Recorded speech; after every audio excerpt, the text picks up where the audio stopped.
Hola, buenas tardes.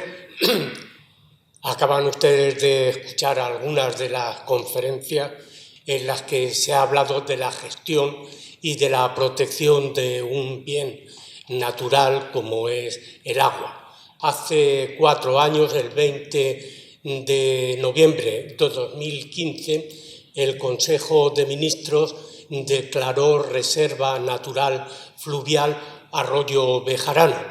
Esta jornada que estamos celebrando hoy, que termina ahora con esta mesa redonda, lo que trata es de concienciar, por un lado, a la sociedad de proteger este bien común, este patrimonio cultural y, como había dicho uno de los intervinientes, emocional de todos los cordobeses, que es el arroyo Bejarano. Esta jornada nace por una iniciativa que ha puesto en marcha la Dirección General del Agua del Ministerio de de Transición Ecológica, efectivamente. Con esto de cambio de nuevos ministerios es difícil asumir desde esta prácticamente iniciativa el que la gestión del agua, la gestión de los arroyos, en este caso la gestión del arroyo Bejarano, debe ser una cosa en la que todos estemos implicados, desde las administraciones local, regional, incluso la nacional, pero también desde los grupos ecologistas y también desde todas aquellas asociaciones vecinales, culturales y cualquier tipo que estén involucrados en este tema. Se ha dicho a lo largo de esta jornada que hay un cambio climático que naturalmente está afectando al arroyo Bejarano, pero también desde hace muchos años los investigadores de la Universidad de Córdoba, y por ejemplo me acuerdo de Julio Berbel, que dijo hace ya muchos años que la sobreexplotación de la ganadería, la captación de agua en pozos irregulares y también el vertido de todas esas viviendas irregulares que hay alrededor del arroyo Bejarano han hecho que, si no estamos en un mal irreversible, sí en un mal al que hay que ponerle pronto pies en pared. Esta jornada precisamente lo que viene es a tratar de poner en valor Arroyo Bejarano, saber cuáles son sus necesidades y saber también cuáles son sus valores. Y nos estamos ya para empezar esta mesa redonda. Contamos con Rafael Pollato Salamanca, de la Confederación Hidrográfica del Guadalquivir, con Toni Herrera de Grau, del Centro Ibérico de Restauración Fluvial y de la Red Andaluza por una Nueva Cultura del Agua, Joaquín Reyes López del el que no viene. También contamos con Francisco Villamando de la Torre, de la Facultad de Educación de la Universidad de Córdoba, Bartolomé Olivares Dobao, que es de Acción Ecologista Guadalquivir, y José Medina Gómez, del Club Duende del Bejarano. Digamos que precisamente Acción Ecologista Guadalquivir y otras asociaciones han hecho a lo largo de estos años reforestación en el arroyo Bejarano. Vamos a ver cuáles son las necesidades que tenemos. Y queremos comenzar con una pregunta, saber qué ha supuesto la declaración de este decreto como reserva natural fluvial y qué es lo que se ha conseguido hasta ahora. Bueno, ¿qué hemos conseguido hasta ahora? Voy directamente al grano. Pues yo creo que, viendo desde cuando empezamos hace ya bastante tiempo, con las iniciativas para recuperar o para mantener y ahora recuperar el arroyo Bejarano, yo creo que se han conseguido bastantes cosas. Sí que nos encontramos en una situación bastante difícil en cuanto que tienen que participar, son muchos las partes que tienen que encontrarse, colindantes, propietarios a lo largo de los arroyos, distintas administraciones, local, autonómica, estatal. Tenemos así organizada nuestra administración en España y es necesario pues esa coordinación entre todos los agentes que participan, ¿no? Agentes sociales también en este caso muy importante. Entonces yo creo que hemos avanzado, ¿por qué? Pues porque hemos conseguido aquí pues esa al menos una coordinación, bueno, si no ejemplar, pero al menos una coordinación sí que la hay bastante buena entre las administraciones y las asociaciones ecologistas, pues que están al frente de este, o que intentan frenar el deterioro de esta reserva, ¿no? o recuperarla, ¿no? Entonces yo creo que esa coordinación sí que la hay y además es evidente porque todos los años se organizan eventos y nos falta quizás pues todavía ahondar algo más en la concienciación ciudadana, en establecer eventos más de este tipo que vayan poco a poco calando más en el ciudadano. Ahondar también, creo yo, en los más pequeños, en centros escolares, dirigir ahí pues una educación ambiental, ¿no? Yo creo que eso es muy importante.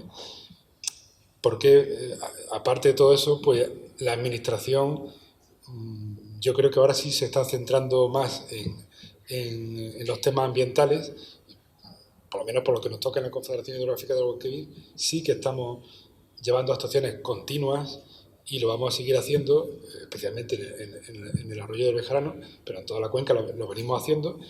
El modo operativo de la Confederación, pues yo creo que está cambiando pues porque cambia también la sociedad y cambian, aunque aquí se ha dicho que no, ¿no? Pero bueno, que no o que todavía se siguen haciendo políticas. Cada vez es más difícil hacer, o las directivas europeas, ya es que no nos dejan mucha margen de maniobra. O sea, ahora mismo las directivas que hay europeas nos están diciendo cuál es la vía de actuación y no podemos irnos de ahí. Entonces, ahora mismo, por ejemplo, con lo que se estaba hablando hace un momento de grandes infraestructuras, ahora mismo es casi imposible hacer grandes infraestructuras en España, porque las propias directivas, varias directivas, pues lo impiden, o es muy difícil. Entonces, la propia sociedad nos demanda este tipo de actuación y yo creo que ahora mismo la Confederación Hidrográfica del Guadalquivir se está adaptando a eso.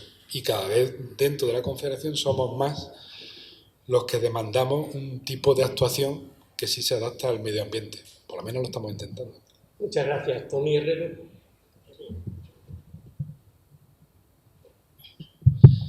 Bueno, buenas tardes a todos. Lo primero que quería es agradecer que me hayáis invitado a estar aquí, porque además para mí Córdoba, ya lo comentaba antes en la comida, es mi segunda casa.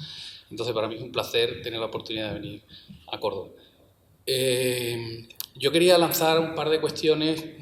Me voy a salir un poco del Bejarano, me voy a ir al concepto de reserva natural fluvial para fomentar un poquito el debate o un poco la polémica y después, si tengo oportunidad de intervenir otra vez, pues quizás ya centremos un poco más en lo que es la reserva del Bejarano. Pero yo quería comentar un cuestionamiento que se ha tenido respecto a las reservas naturales fluviales y ojo que de antemano quiero decir que estoy a favor. Me parece una figura muy interesante y que contribuye a la conservación y por tanto no es que esté para nada en contra de esta figura. Pero sí que nosotros la hemos cuestionado, hicimos un proyecto desde la Universidad de Barcelona y conjuntamente con la Fundación Nueva Cultura del Agua, que también lo apoyó el CIREF, el Centro Ibérico de Restauración de Ríos, en el que se cuestionaba de alguna manera, un proyecto de investigación, el cómo se ha diseñado la actual red de reservas naturales fluviales que tenemos. Porque en otros países se ha hecho un diseño utilizando herramientas de planificación sistemática, que ahora os cuento un poco de qué va esto, es una cosa muy sencilla y muy lógica, pero... Y aquí incluso se planteó la figura de reserva natural fluvial y se han declarado reservas naturales fluviales cuando incluso todavía el objetivo se estaba trabajando sobre la marcha, es decir, tampoco estaba claro exactamente para qué se iban a crear, ¿no? Era una oportunidad, es verdad que se aprovechó la oportunidad para tirar adelante y hacerlo, y ya digo que a mí me parece bien, pero sí que es verdad que desde un punto de vista, vamos a decir, más científico-técnico, se echa de menos que hubieran unos criterios más claros, unos objetivos más claros a la hora de declarar la reserva. Por ejemplo, las reservas naturales fluviales, cuando se han elegido, en principio, además, era necesario, por ley, tal y como figuraba en el decreto, que fueran tramos que estuvieran en muy buen estado ecológico, bueno, en muy buen estado en general, la clasificación de estado general, que incluye el biológico, el físico-químico, como ya se ha estado hablando aquí, ¿no? Luego, eso implicó que de las 135 reservas en las cuencas que dependen del Ministerio que se iban a declarar, solo se pudieran declarar 82 inicialmente, porque no todas cumplían con esa cuestión de que estuvieran en muy buen estado. Esto supuso que hubo que modificar, mediante un Real Decreto, la normativa para que se pudieran incorporar reservas que pudieran estar en buen estado, no necesariamente en muy buen estado. Y así se incorporaron las 53 que faltaban para las 135. Con esto ya os quiero decir que ha habido un poco como de improvisación, de ir un poco sobre la marcha. Ya digo que lo entiendo dentro de aprovechar la oportunidad que se abría, y me parece bien que se haya aprovechado esa oportunidad. Pero todo esto lo que hace cuestionarnos es cuál es el objetivo realmente de las reservas, porque eso se ha venido trabajando en paralelo. ¿Qué es lo que planteamos nosotros con este proyecto que se llamaba, bueno, se ha llamado Reservial, que es un proyecto que se ha aplicado en la cuenca del Ebro como cuenca piloto? Y lo que se ha tratado de hacer esa planificación sistemática. Es decir, lo primero que hicimos fue una encuesta y unos talleres de participación para definir unos objetivos. Es decir, ¿qué le pedimos a una reserva natural fluvial? ¿Qué objetivos queremos que cumplan? Porque, por ejemplo, el tema biodiversidad no ha sido contemplado a priori por el Ministerio. El tema conservación de biodiversidad. Por ejemplo, el que sean tramos donde hayan especies que estén en peligro, ya sea de peces, de odonatos, etcétera, no es un tema que se haya tenido en cuenta. ¿Por qué se ha eludido por parte del Ministerio esto? Pues porque la biodiversidad no es una competencia del Ministerio, es una competencia de las comunidades autónomas. Entonces, para no entrar en conflicto y para facilitar, digamos, la biodiversidad, no. Nos vamos más a un tema de conceptos de tramo fluvial, de representatividad de nuestras diferentes tipologías de ríos, de temas de conservar distintos tipos de geomorfología fluvial o de... En definitiva, digamos, la componente biodiversidad no ha estado desde el principio a la hora de decidir una reserva natural fluvial. Nosotros entendíamos que era una oportunidad muy grande, si se va a crear una red de reservas naturales fluviales, el no tener en cuenta la biodiversidad, porque incluso en la actual red Natura que tenemos hay especies, por ejemplo, de peces que están amenazadas, que están en la Directiva Hábitat, en los anexos, y que no están en ninguno de los tramos o de red Natura ahora mismo fluviales, especies de peces, por ejemplo. Es decir, la red Natura ya ha fallado en su diseño de alguna manera porque no ha abarcado todas las especies que estaban amenazadas. Con las reservas naturales fluviales teníamos la oportunidad de alguna manera de complementar eso si hubiéramos tenido en cuenta la componente biodiversidad. ¿Qué es lo que hicimos con este proyecto? Y trato de resumirlo muy breve. El proyecto simplemente utiliza una herramienta de planificación sistemática que no es más que un software de ordenador, es un programa en el que tú, una vez que tienes claro unos objetivos, en un SIC, en un sistema de información geográfico, tú has metido toda la información de la cuenca que necesitas, que es mucha, especies presentes en cada tramo, hay que incluso modelar algunas especies porque nosotros tenemos necesidad de tener información a lo largo de toda la cuenca, es decir, no me voy a centrar mucho en el tema metodológico, pero al final nosotros lo que le damos a la herramienta informática es, le damos toda la información de la cuenca que necesitamos, desde uso del suelo, presiones, estado de la masa de agua, especies presentes, etcétera, y le damos nuestros objetivos. Y le decimos a la herramienta, quiero que, por ejemplo, que me digas qué tramos tengo que proteger en toda la cuenca para yo conservar el 100% de las especies que tienes en la base de datos. Incluso le puedo decir y que cada especie que esté amenazada, por ejemplo, que al menos esté en 5 tramos, porque quiero garantizarme que si en un tramo pasa algo, la especie va a estar en otro. Es decir, yo puedo darle a la herramienta los criterios que quiera y una vez que yo le meto mis criterios y mis exigencias, a mí la herramienta lo que me imprime es un mapa y me dice, estos son los tramos que usted tiene que proteger para garantizar todos los objetivos que usted se ha propuesto. Entonces, eso es porque te garantiza eficiencia y tal. Como anécdota os digo, cuando nosotros contrastamos el primer mapa que nos salió de esta herramienta, de las reservas que tendrían que haber en la cuenca del Ebro, con las reservas que hay declaradas ahora mismo, casi ninguna de las reservas que estaban, el programa nos decía que lo teníamos que conservar. El programa se iba a otros tramos diferentes. Por tanto, deciros que esto puede ser una herramienta, nosotros entendemos, muy útil para ahorrar costes, para aumentar la eficacia de la red que se diseñe en una cuenca, porque garantizamos muchos objetivos y además lo sabemos, que los tenemos garantizados, y además porque se puede complementar con la participación. Porque imaginaros que nosotros la aplicamos en la cuenca del Guadalquivir y el bejarano no nos sale que haya que protegerlo, que haya que declararlo reserva natural fluvial. Pero el bejarano puede tener una demanda social muy fuerte para que se proteja y por un tema de educación ambiental, de uso público, etcétera, puede haber mucha demanda. Entonces interesa. Entonces, por eso entendemos que esta herramienta científico-técnica tiene que complementarse con un proceso de participación para que tramos que desde el punto de vista científico-técnico no tenga sentido que se declaren reservas, sí se puedan incluir por una demanda social. Y la otra idea, perdón, muy breve que lanzo, pero esto es muy breve, es el tema que comentaba antes de la biodiversidad y de la gestión. Es decir, en las reservas naturales fluviales ahora mismo hay un problema de competencia entre la administración autonómica y la administración del Estado para gestionar el tema de la biodiversidad. Entendemos que debe de buscarse una herramienta que facilite el entendimiento para que las reservas naturales fluviales puedan gestionar esa biodiversidad también, de alguna manera, conjuntamente entre las administraciones responsables. Muchas gracias. Francisco Villamando. Bueno, no sé si se me oye. Sí, se oye sin esto, ¿no? Yo creo. No. Ah, perdón. Nada, no hemos dicho nada.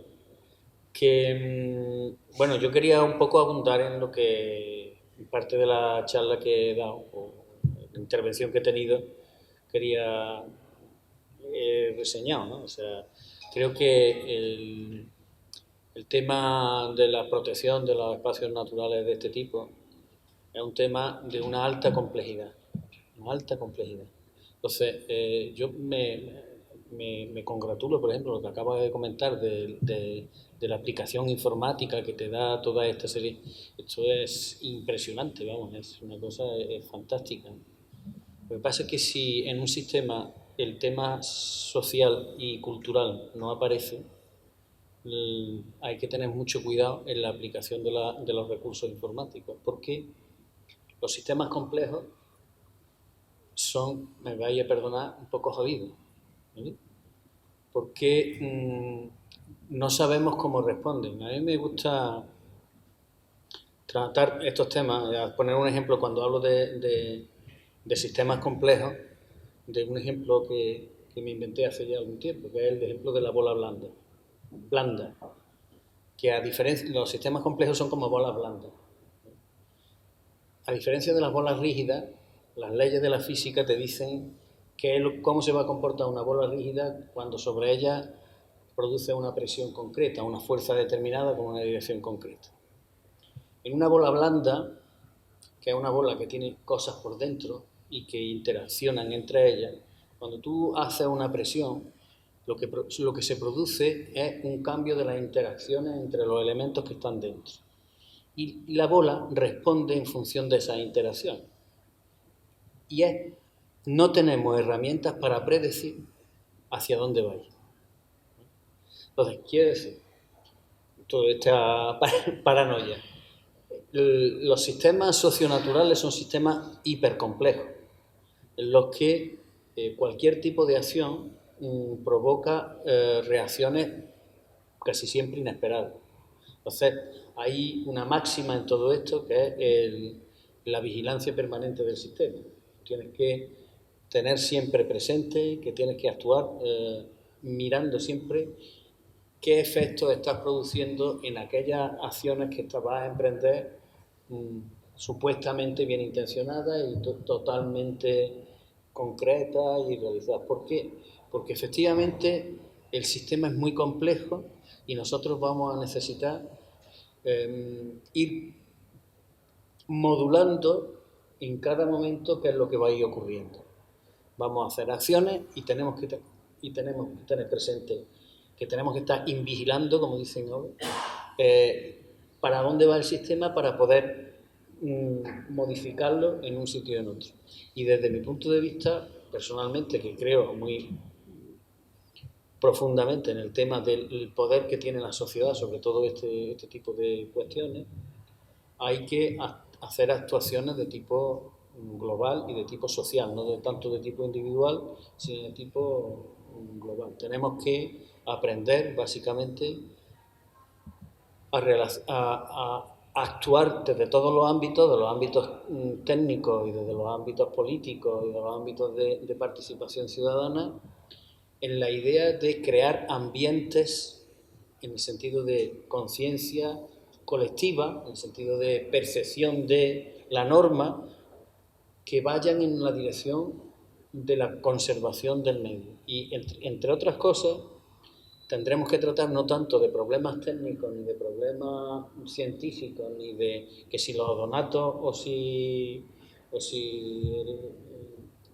la vegetación o la flora del lugar es de una manera determinada, sino con cuestiones que tienen más que ver con sentimientos, con afecciones, y que son las que realmente van a delimitar cuáles son las interacciones que se van a producir dentro de esa bola blanda para que la bola blanda vaya en la dirección correcta.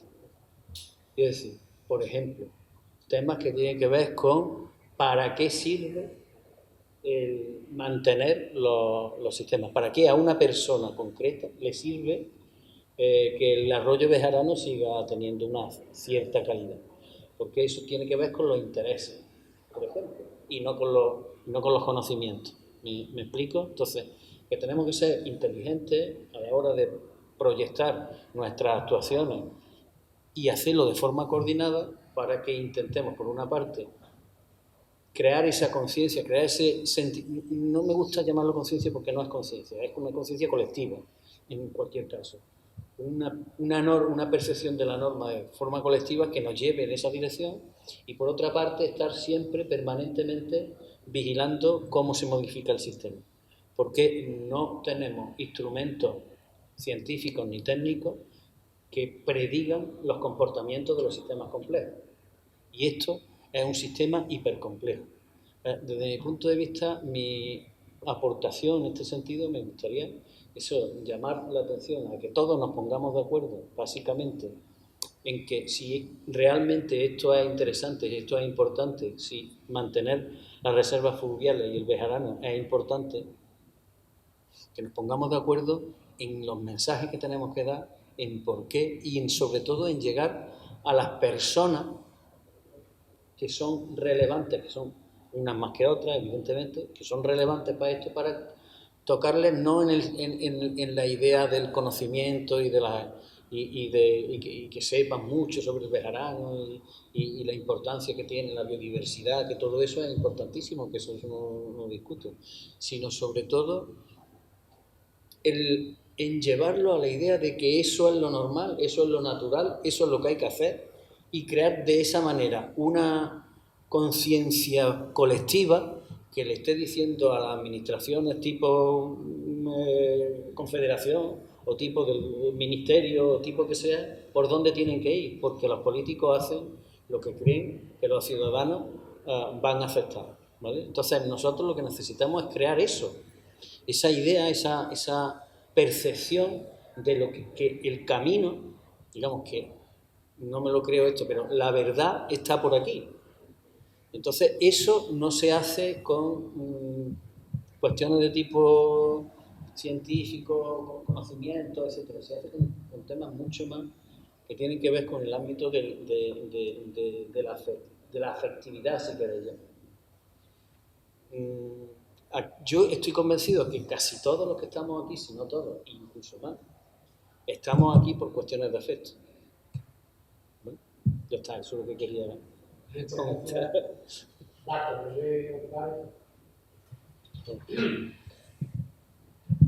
Bueno, yo con respecto, por seguir un poco la línea del debate, porque en la medida que esta mesa se enriquezca con el debate, tanto de la aportación de Paco como la aportación de Tony y de Rafael, yo creo que estos 4 años de la reserva fundamentalmente han servido para poner en valor algo que nadie le hacía ni puto caso. La prueba es, y perdonad la expresión, la prueba es que una campaña que ha sido pionera en Andalucía, como la campaña de educación ambiental del arroyo bejarano, que empezaba en el 2001, pues se ha abandonado y nadie le ha hecho el más mínimo caso. con unos resultados yo creo que muy buenos, tanto de implicación social, porque el Bejarano era un espacio que nadie conocía y ha pasado a ser uno de los espacios más conocidos y más puestos en valor. Entonces, bueno, en el 2008 pues acabó la historia y nadie dejó de apostar por el Bejarano. Y, bueno, precisamente en el 2009 celebramos las jornadas aquí y se habló por primera vez de la reserva fluvial. Vino Víctor Cifuentes y nos planteó esa posibilidad. Desde entonces hemos visto que por lo menos hay una administración que ha empezado a interesarse por un espacio, a oírnos, a ver qué necesidades hay, a ver si hay que repoblar, a ver si hay que retirar los olmos. Y por otro lado, un grupo de voluntariado que cada vez, al ver precisamente ese interés por parte de la administración, por parte de todos, pues se ha volcado mucho más. El resultado es que estamos tejiendo redes que no solamente tienen que ver con la administración, sino tienen que ver con los cambios de conducta, de conciencia, que yo creo que están dando frutos. Y la prueba es que se hablaba aquí hoy de controlar las visitas, de regular, pero si es que aquello no está, y lo hemos demandado hasta la saciedad, indicado, allí nadie sabe por dónde tiene que ir. Es que en más de una ocasión la policía ha tenido que ir a rescatar gente porque ha visto que hay un itinerario y se han quedado perdidos en el Guadiato allí en un barranco. Entonces, qué menos que indicar eso, que señalizar el itinerario, cosa que se ha hecho. Y luego, evidentemente, colaborar con la sociedad. Hemos generado un sistema de apadrinamiento de árboles, de que la gente vaya allí y diga que ese árbol lo apadrinan ellos. De vez en cuando visiten ese árbol con su familia. Le hemos hecho una foto, hemos hecho una página web donde la gente puede hacer un seguimiento de esos apadrinamientos. Yo creo que nada en sí mismo es la solución. La solución es que todos aportemos soluciones, no que aportemos problemas. Entonces, evidentemente, las reservas, igual digo las reservas que tantas cosas, como dice Tony, no se han hecho con una visión integral. Se han hecho, bueno, de una manera, pues, solucionando un problema y marcando un marco. Ahora hay que rellenar ese marco. Uno de los temas fundamentales es la gestión de las reservas, cosa que está pendiente y que de alguna forma espero que estas jornadas sirvan para que la gestión mejore y para que la participación sea el motor para incorporar fórmulas de gestión. Pero yo entiendo que vamos por el camino siempre que se nos oiga y siempre que se nos pida consulta. Si no nos atienden, por mucha razón que tengamos, Paco, si es que no nos hacen caso y no se preocupan de lo que estamos diciendo, ¿qué papel vamos a tener en solucionar los problemas? Porque evidentemente yo pienso que el problema del Bejarano, vamos a trasladar al otro punto, a un problema político, de que los políticos que hay no tienen la sensibilidad, porque la sociedad tampoco tiene la sensibilidad. Entonces es una cadena y un círculo vicioso. ¿Dónde estamos? En que no hay solución, porque la gente no aporta soluciones, no se implica en las soluciones y no piensa que por sí mismos podemos cambiar las cosas.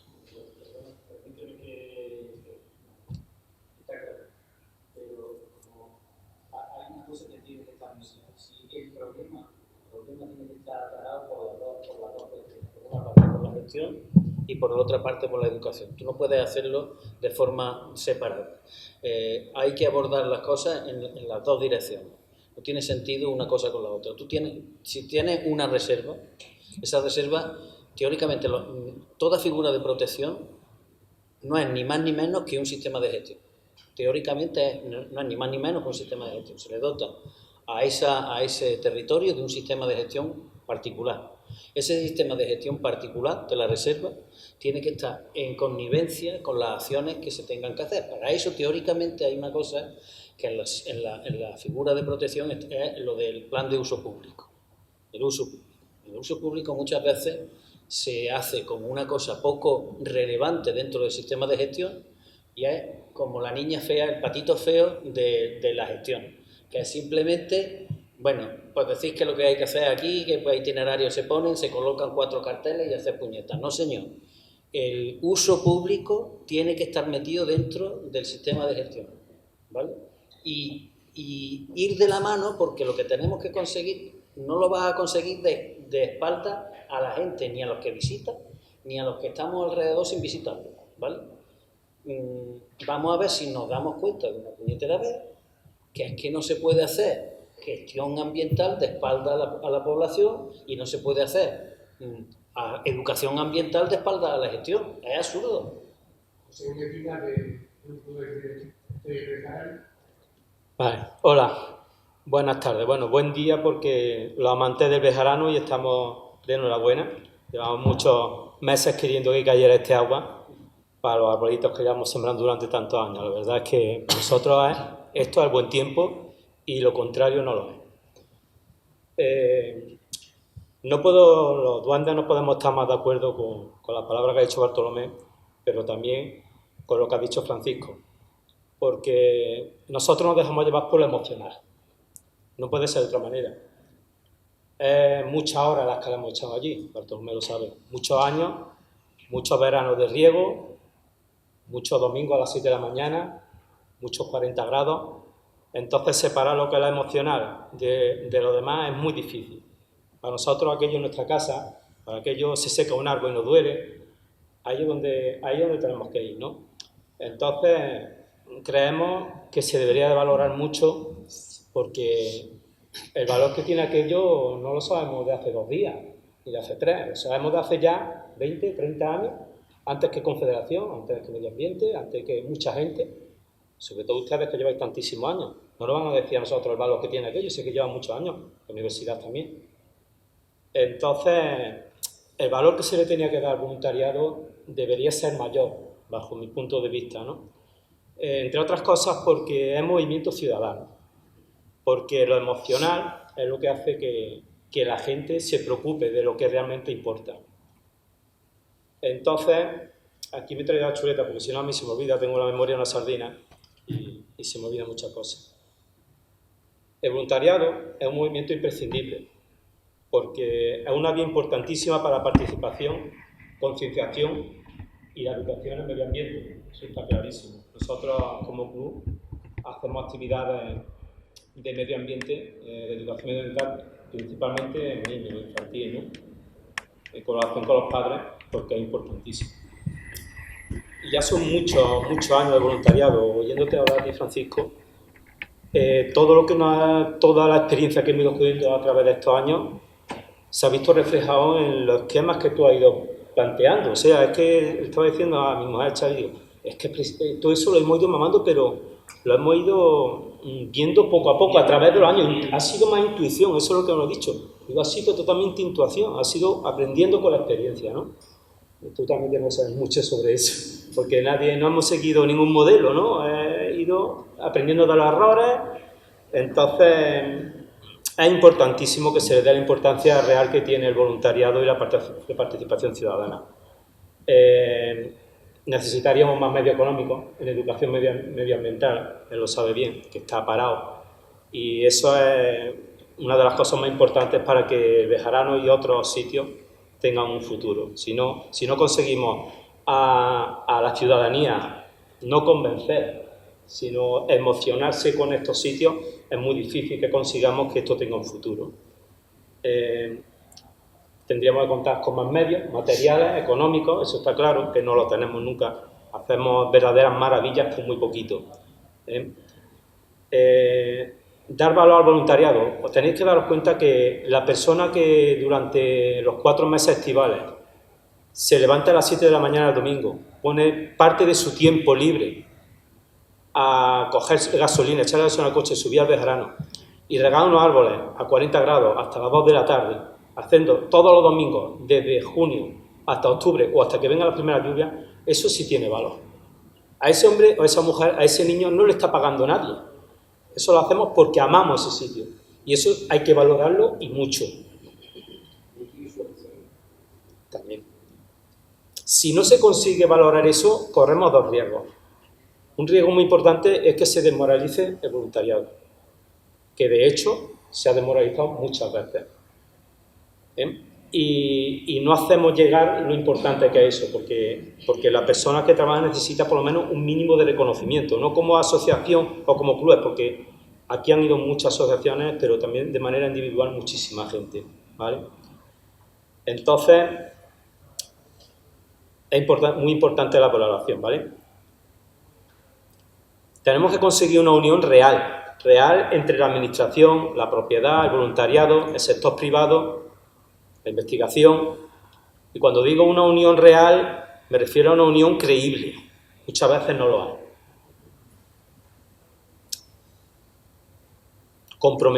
Una relación creíble, claro, porque todo tiene que partir de una sensibilidad a prueba de bomba, en la que la defensa y la conservación de este arroyo, de este ecosistema, de este tesoro tan valioso que tenemos, esté por encima siempre de cualquier interés, tanto económico como ganadero, urbanístico o turístico. Siempre tiene que estar por encima. Aquí lo que luchamos es porque se conserve esto. Todo lo demás forma parte de un segundo plano, por lo menos bajo mi vista. Y eso solo será posible si este lugar lo consideramos como una parte de nosotros, imposible de sustituir de otra manera. Así lo vemos los duendes y así lo hemos describiendo con los años. Nada más.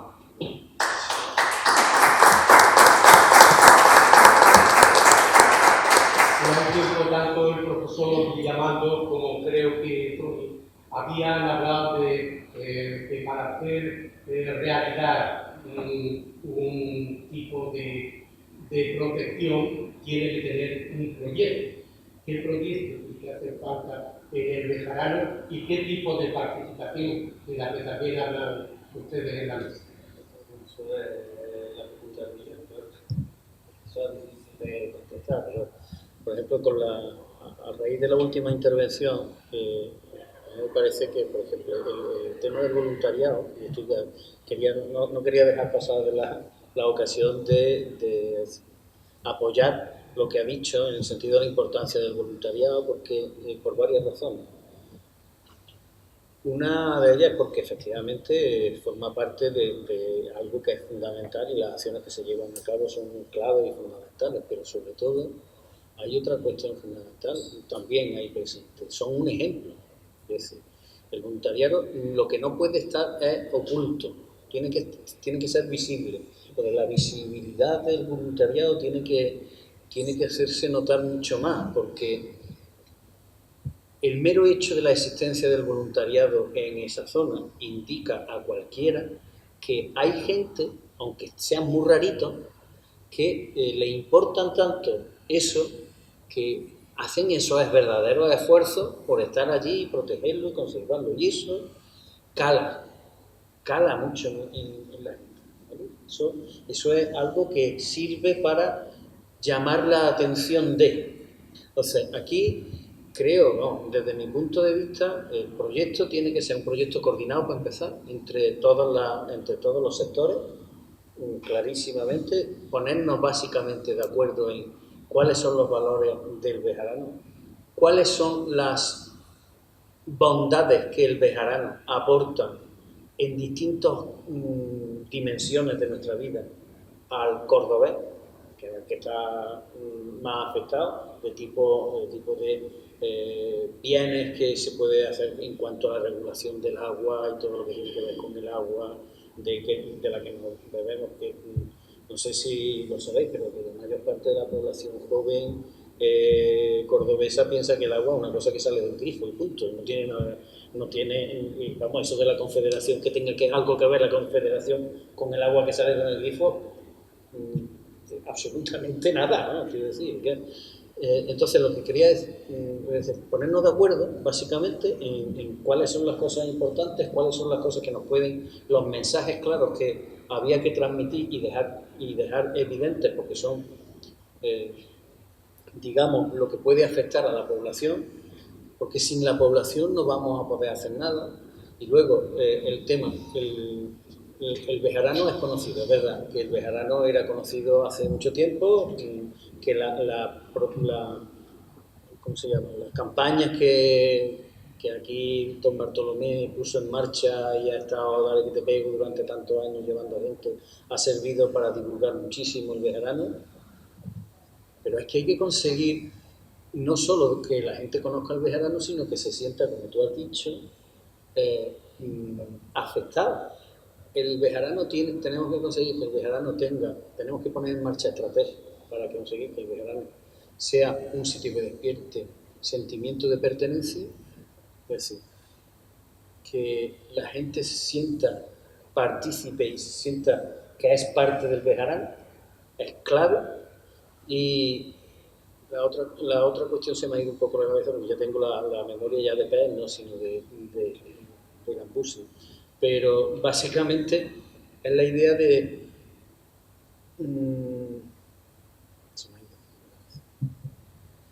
La primera es la sensación de pertenencia, está claro, y la segunda es la sensación de orgullo, ¿vale?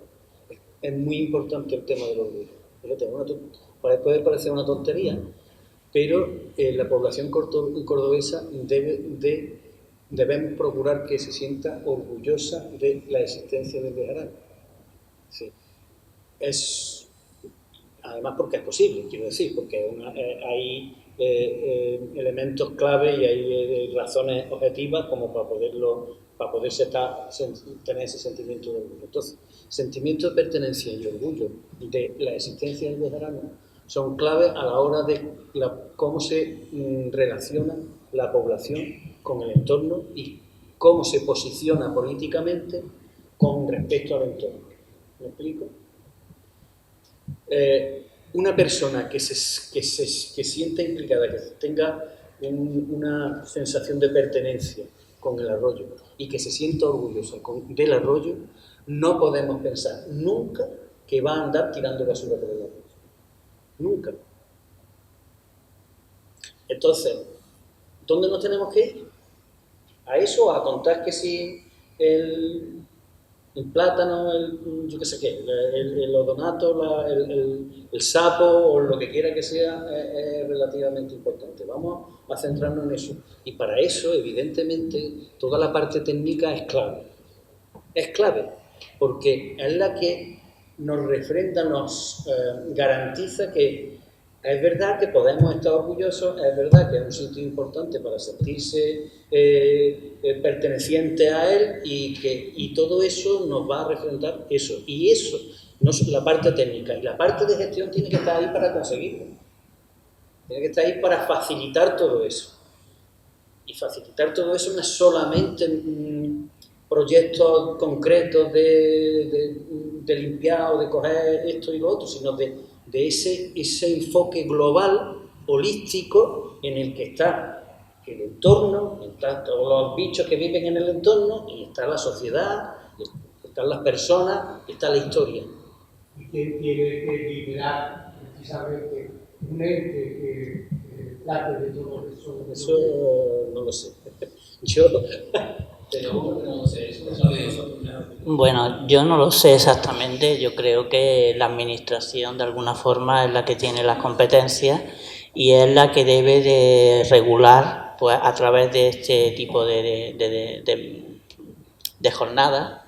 Por algo han pasado 4 años y por algo de alguna forma la administración se ha interesado porque se hagan estas jornadas y ha facilitado la realización de las mismas. Yo creo que volvemos a lo de antes. El proyecto de reservas fluviales es una vía que está dando frutos, que tiene que articular una fórmula de gestión en la que integre todas las aportaciones que dice Tony, que son fundamentales para que no solamente atienda a unos principios generales, sino a elementos muy concretos que de alguna forma el resto de figuras no recogen. Entonces, si queremos introducir una figura nueva, desde luego tenemos que hacerlo bajo conceptos que aporten y que ayuden a ampliar los sectores de protección. Y yo creo que hoy día la tecnología da recursos y herramientas para que se pueda hacer de una forma muy fácil.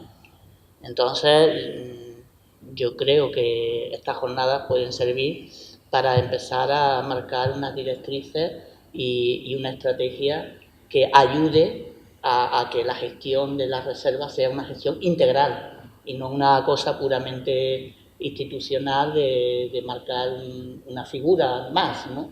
Nosotros hemos estado durante, no sé, casi 20 años recogiendo firmas para pedir la declaración del Bejarano monumento natural. Y curiosamente Córdoba es la provincia de Andalucía con menos monumentos naturales. Tenemos 2, los Sotos de la Albolafia y la Cueva de los Murciélagos. Creo que, bueno, alguien se podía preguntar por qué, ¿no? Una provincia con tantos elementos no tiene figuras de protección. Una vez nos entrevistamos con Fuensanta Kobe y ya se nos quitó las ganas de seguir pidiéndolo, porque sabíamos que con personas con tan poca sensibilidad era muy difícil conseguir ese tipo de objetivos. Y bueno, afortunadamente hemos conseguido una figura que, bueno, sin ser monumento natural, pues nos está ayudando a que se integren aportaciones de la sociedad civil a esa figura y a ese espacio. Y eso es muy importante porque evidentemente todos los que estamos aquí y tenemos un poquito de sensibilidad, el ver que si tú aportas una idea, esa idea se transforma en un hecho, se aportan recursos, pues sin duda se abre un campo importante que ayuda a mejorar y a hacer que la gente se sienta ilusionada. Cuando dice José lo de que los voluntariados a veces hemos perdido la ilusión, evidentemente nos tiramos todo el verano regando y ya cuando llega septiembre es cuando meten las vacas en el cercado donde hemos estado regando y se comen todos los brotes de los árboles, pues nos desilusionamos.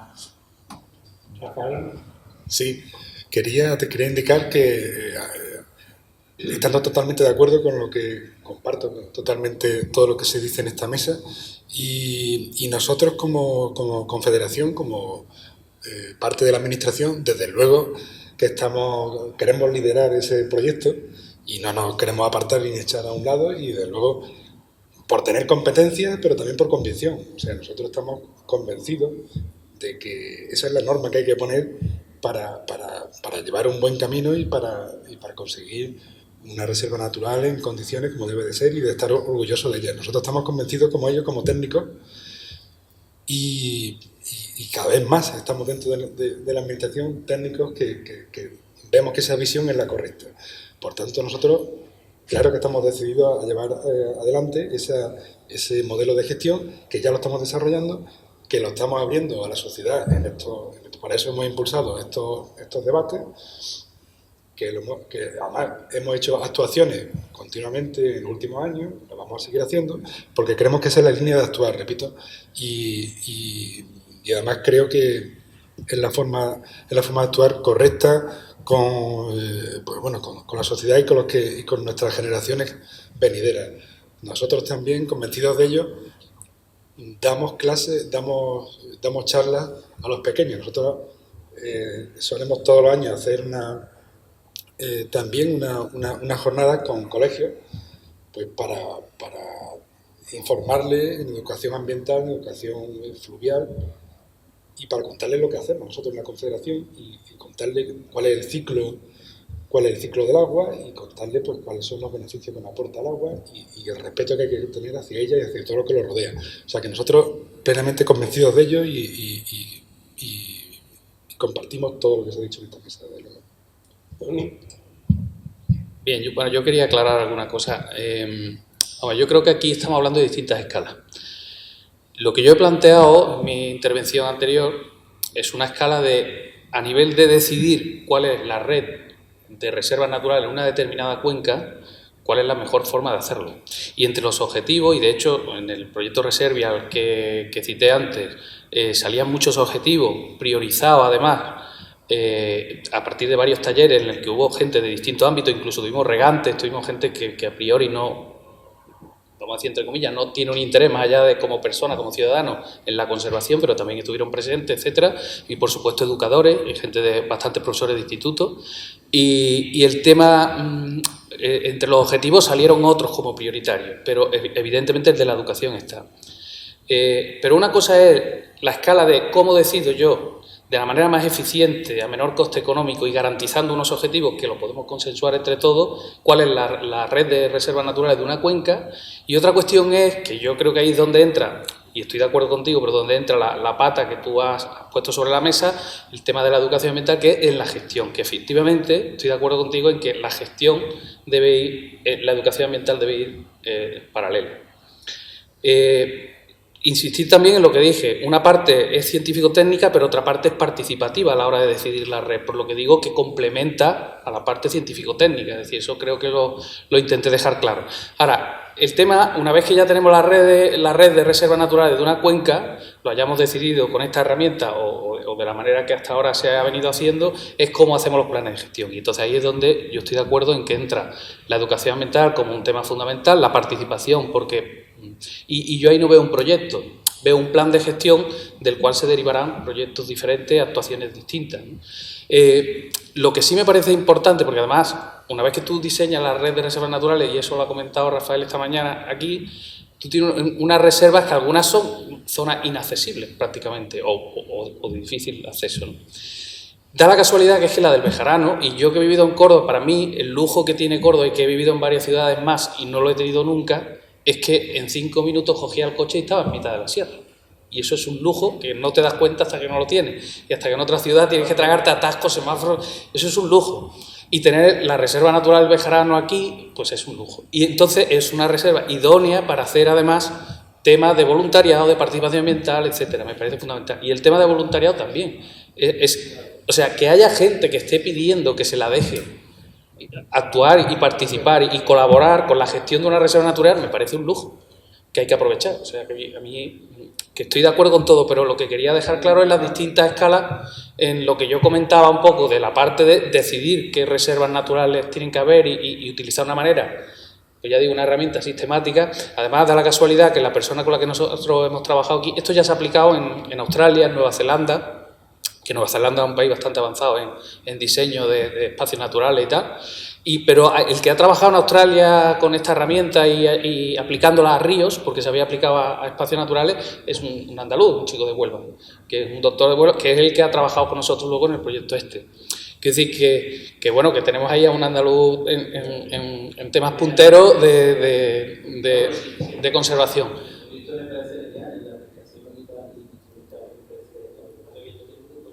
No. Y que es una pata, o sea, que es que yo, como miembro de la Fundación Nueva Cultura del Agua también que soy, el tema de la relación emocional, o sea, tú no vas a proteger lo que no quieres, lo que no valoras, eso está clarísimo. Entonces, me parece una pata... Se trata como si fuera una cosa de telenovela, vamos, casi, te decía. O sea, los gestores se ponen a trabajar sobre el tema y los temas afectivos se tratan como eso, como de telenovela, que no entran dentro de la planificación. Y los temas afectivos tienen que entrar en la planificación técnica, ¿vale? Esa es mi reivindicación, ¿vale? ¿Por qué? Porque son fundamentales para la gestión, para la propia gestión técnica. No se puede gestionar los temas naturales, los temas de protección del medio natural, teniendo unos planes de uso público como los que tenemos. Ojo, perdón. Que eso es simplemente anecdótico, casuístico, para cubrir el expediente, etcétera, pero no están realmente diseñados para contribuir a la gestión. Eso es lo que tiene que ocurrir y eso implica, primero, ponerse de acuerdo en que eso es así y que hay que tratarlo de forma conjunta y que ese apartado es importante y que dentro de ese apartado el tema afectivo, el tema emocional y el tema de sensaciones, de sentimientos de pertenencia, de orgullo, de no sé cuánto, son muy importantes, son claves y se tienen que tener en cuenta en la gestión técnica. En la gestión técnica no puede ser solamente algoritmo, ¿me explico? Matemático, que hay otro tipo de algoritmos que tienen que tenerse en cuenta porque si no, simplemente es que estamos perdiendo variables, simplemente es una cuestión técnica. Es que no sé, yo siempre recuerdo una anécdota de un ejemplo típico de mala gestión, de mala comunicación entre la gestión y la educación y la concienciación ciudadana. Sierra Nevada, la Manzanilla Real, microreservas para que los ganados no la atacaran y pudiera prosperar. Y se hacen las microreservas, se ponen las vallas y se va siguiendo aquello y cada vez van peor. Hasta que un técnico ambiental está un día hablando en un bar de Lanjarón y oye unos paisanos por allí charlando y dice, joder, esto es lo de medio ambiente, qué cachondos son. Me han puesto unos cercados para meter las cabras. ¿Vale? Te gastas el dinero, haces la gestión, haces lo no sé cuánto y no cuentas con el público de alrededor que se cree que tú lo que le has puesto allí es un cercado para meter las cabras por la noche. Me explico, ¿no? Y ya está. Perdón, no, iba a preguntar si va a haber ocasión de que pueda intervenir el público, porque me parece que deberíamos de intentar dejarle un hueco, ¿no? Si quiere, empezamos. Pues ya lo presentamos, claro, el problema del abanico de la problemática cada uno en ese sentido es una parte de esa parte de problemática que es superar.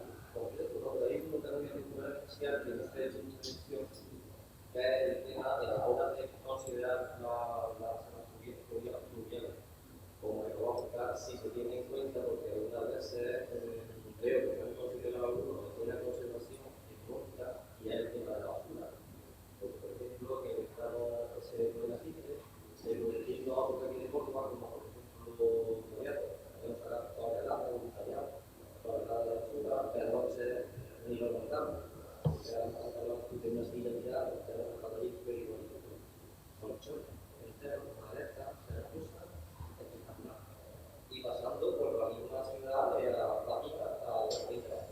A un lado de un super bien conservado, que tenemos potencial y en la basura. Hablaba de la ciudad.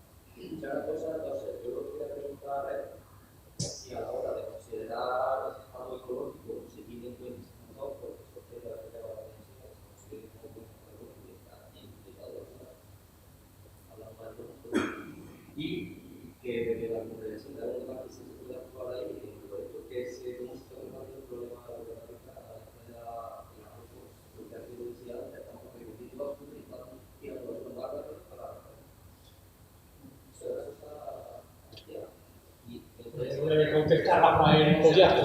de la Confederación. Sí, bueno, el tema de los residuos sólidos urbanos, la verdad es que nos crean a nosotros un quebradero de cabeza bastante importante. ¿Por qué? Porque en zona urbana las competencias son de los ayuntamientos. Pues tenemos con ellos peleas sí, peleas no, para que asuman sus competencias. O sea, ni en la zona urbana los ayuntamientos intervienen, eso es así. Vamos, todo lo contrario, nos reclaman a nosotros que vayamos, tío. Y cuando está clarísimamente delimitado por diferentes sentencias del Supremo, pues que las competencias no son de la Confederación Hidrográfica de Guadalquivir en cuanto en la zona urbana.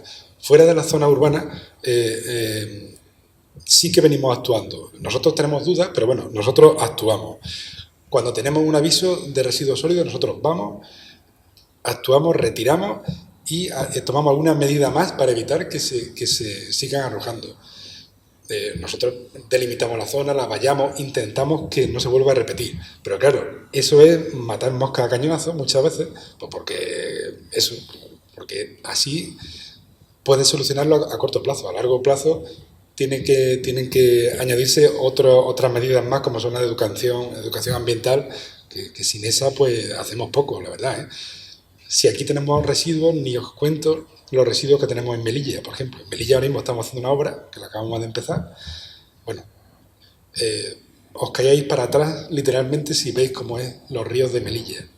Son auténticos basureros, provenientes sobre todo de la zona marroquí, donde si nosotros tenemos poca cultura ambiental, pues ya ni os cuento en la zona marroquí. Son montañas de basura las que tenemos allí.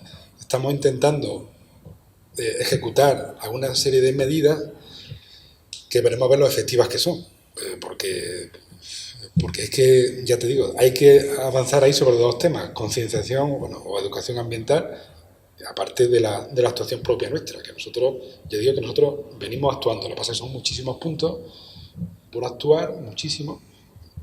Agradecemos, por supuesto, la colaboración ciudadana cuando lo hace, muchísimos puntos, y estamos sujetos también a nuestra dotación presupuestaria. Muchas veces pues no tenemos presupuesto y no podemos ir. Cuando tenemos presupuesto y nos avisan, vamos y lo hacemos. ¿Queríamos? Sí, por supuesto que lo hay. Lo que pasa es que es difícil muchas veces dar con el con la persona que lo ha hecho. José Medina, del Club Duendes del Bejarano, también quería. Sí. Bueno, el problema de la basura es un problema endémico aquí en Córdoba y en casi todo el sur de España y centro. La solución no es limpiar. Eso nos dimos cuenta nosotros hace ya muchos años. Si hay que limpiar, tiene que limpiar por la administración, el ayuntamiento. Está muy bonito limpiar, pero es lo que antes has dicho, limpia y al día siguiente está igual. O sea, la solución no es esa. Eso ya nos dimos cuenta hace muchísimo tiempo. Hay muchas soluciones, es una solución muy difícil, pero hay soluciones. Entre otras está la emocional. Bueno, eso es decir, tienes que el sitio hacer lo tuyo y quererlo. Tú en tu casa no tiras basura. Si tú consideras que lo de afuera o la sierra no es tu casa, que es un sitio para pasártelo bien y dejar la basura, pues empezamos por la educación medioambiental que tenía que existir, que sabemos que es muy lenta, pero que hay que incidir mucho. Y que hay que hacer proyectos como los que tenía Bartolomé antes para hacer educación medioambiental. Segunda cosa, hablando de, por ejemplo, los baños de Popea, el famoso Arroyo Molino, está claro que la basura donde más se acumula es donde llegan los coches, llegan los medios de transporte. Eso debería de evitarse. En el caso de los baños de Popea, llevamos muchísimo tiempo intentando que los coches prohibir la circulación de vehículos, porque en el Bejarano no hay problema de basura apenas ya. Allí hay que ir a Patita, y si se va a Patita no se lleva uno una nevera, no se lleva una silla, ni se lleva un colchón. Eso era antiguamente. Ahora hay problemas de basura, pero pañuelos, 4 cositas que se pueden ir quitando. Los baños de Popea no tienen ese problema. Las tablas de la aldea no tienen eso. Ese es un problema, un gordísimo, porque los coches llegan a 50, 100 metros. Entonces la administración tenía que intentar que la circulación de vehículos individuales, de privados, no se deje. O sea, que tenga que pasar un coche de bomberos, que tenga que pasar una ambulancia, que tenga que pasar la Guardia Civil, vale. Pero los coches deben quedarse, en este caso se tendrían que quedar en trasierra. Llevamos muchísimos años luchando por eso, no se consigue. Porque se prioriza el que la gente, el turismo, y deje mucho dinero y que la gente vaya hasta el mismo sitio donde están los baños de Popea. El problema de basura en estos sitios no se va a solucionar ni hoy ni nunca. Y eso es una guerra que tenemos perdida. La única solución, educación medioambiental, muy lenta, guardería para el que es cabezón, cabezona, multa, y simplemente no dejar que entre el tráfico rodado, en este caso coches, furgonetas, autobuses. Eso llevamos muchísimo tiempo luchando y no lo conseguimos, desgraciadamente. ¿Alguna aportación más? Quisiera preguntarle a Bartolomé por el tema de la graciosa recuperación que se ha hecho con Aurora Ética, que es existente, si tiene datos que datos tiene de éxito, implica vacas. Bueno, pues prácticamente sí, prácticamente de los 100 árboles que se han plantado yo creo que están el 100%. Entonces hay que pensar que, bueno, que eso es una línea de trabajo, ¿no?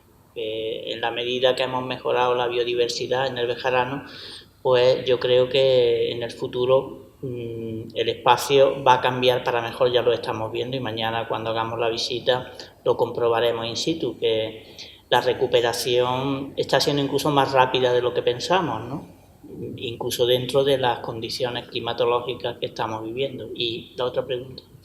Yo tengo que tocado con respecto a los parámetros psicoquímicos del agua en relación a la sequía también, con el tema de la deforestación y demás. He oído algunos, pero si me pudiera concretar si los conoce. Me han dicho que la acidez del agua, incluso del pH, disminución de la circulación de oxígeno, aumento de la conductividad por disolución de partículas. Materia orgánica. Materia orgánica. Bueno, es que precisamente una ponencia que le iba a dar Juan Matutano, pues era sobre los análisis que hemos ido aportando durante los años que hemos estado participando, este año pasado incluso en Andarrío. Entonces traía unos cuadros, que de hecho me ha enviado, pero no los traigo aquí, donde aparecen los análisis, un poco los cambios que ha habido, que son importantes, pero Tampoco, por ejemplo, decía Manuel Ferreras que pues, uno de los temas, la temperatura, pues prácticamente no ha variado. Sí que ha habido, como elementos fundamentales, se conservan de calidad del agua. Incluso yo me he quedado sorprendido y me quedo sorprendido todavía que veo gente bebiendo agua del primer venero del Bejarano, así a bocajarro. Entonces, bueno, si no se mueren es señal de que el agua está relativamente bien. ¿Alguna aportación más de ustedes? Quería...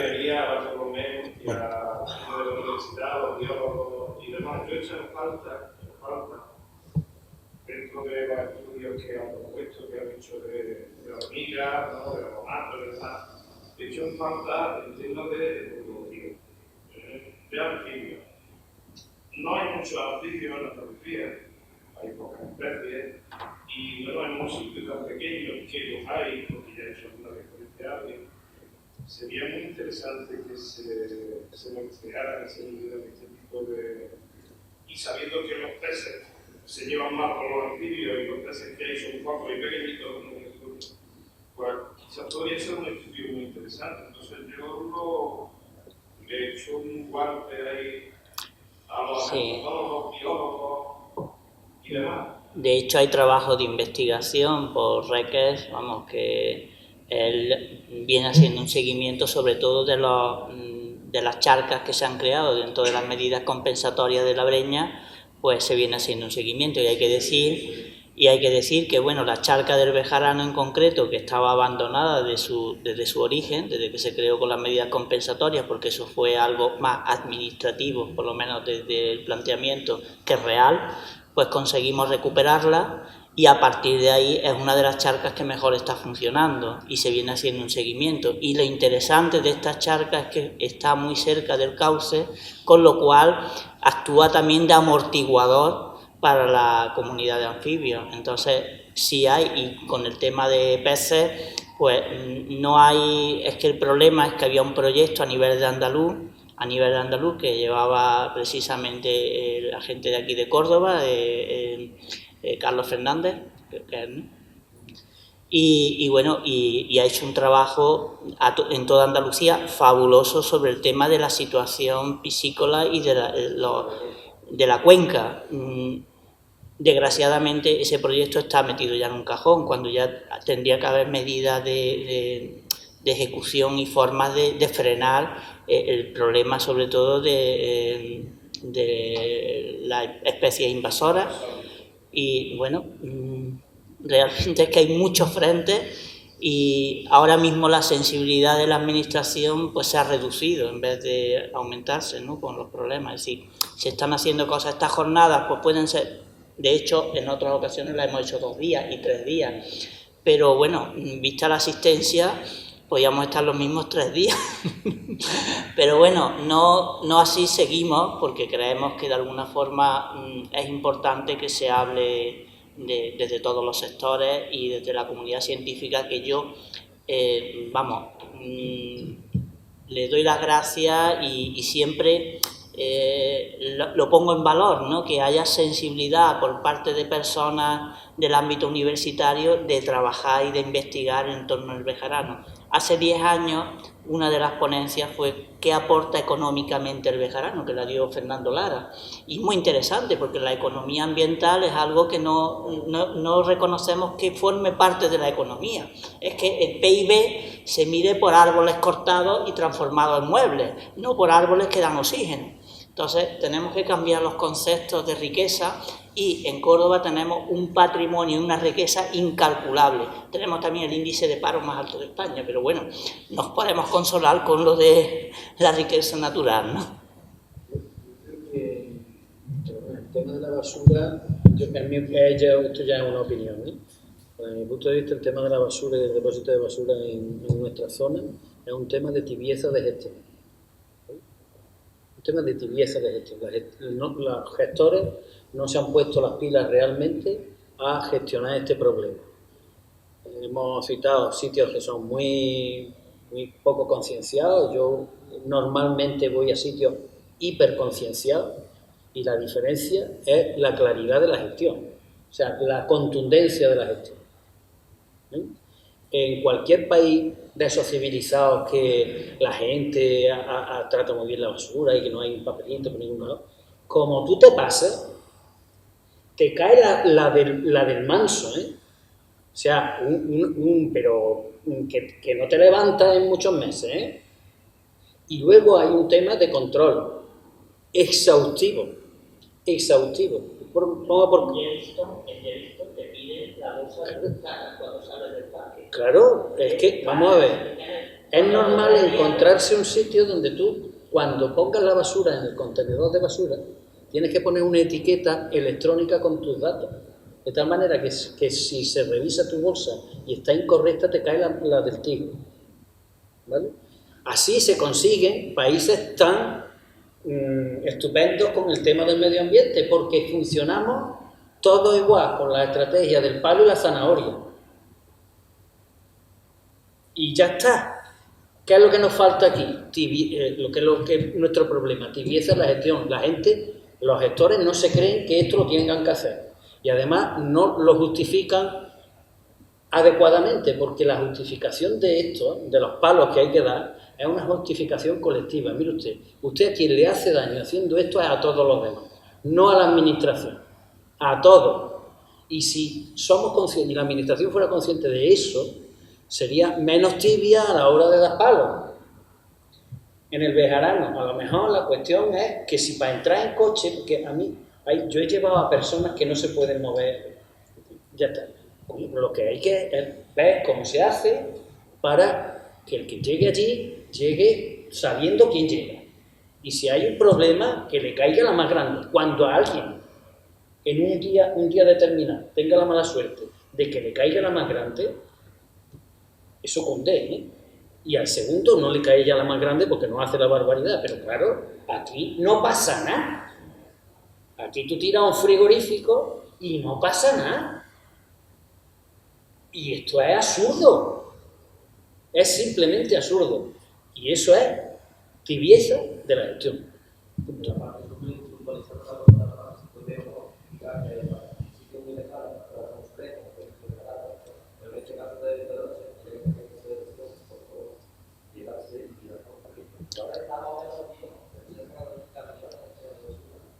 Sí. Ahí, por eso mismo insisto que eso es zona aledaña urbana. Es que es así. Yo estoy aquí representando a la Confederación, porque cada administración asume sus competencias. Nosotros las asumimos, tratamos de asumirlas. Eso es una zona urbana, tiene que ser el ayuntamiento. Nosotros, desde que hay sentencia del Supremo desde 2014, ninguna confederación hidrográfica en España ha actuado en zona urbana, ninguna. Nos negamos, porque las competencias son clarísimas de los ayuntamientos, que son los que tienen que actuar. Algunos ya lo tienen claro, algunos en Córdoba ya lo tienen claro, algunos ayuntamientos. Pues tendrán que asumirlo, es que es así, no podemos mirar para otro lado. Pues, ¿cómo? No tenemos tiempo para más. Muchas gracias a todos ustedes por las aportaciones y ojalá no haya tibieza, sino que haya una cierta severidad y que todos nos concienciemos de la necesidad de preservar estas zonas fluviales. Muchas gracias y también muchas gracias a los organizadores, la Dirección General de Agua del Ministerio de Transición Ecológica, ahora sí, también de la Confederación Hidrográfica del Guadalquivir, Acción Ecologista Guadalquivir, Sevilla Cantueso, Traxatec y también con la colaboración de Duendes del Bejarano, Semillas Cantueso, ya lo hemos dicho, y la Facultad de Ciencias del Trabajo que nos ha acogido amablemente y naturalmente a PTV Televisión que va a hacer la difusión de esta mesa redonda. Muchas gracias a todos.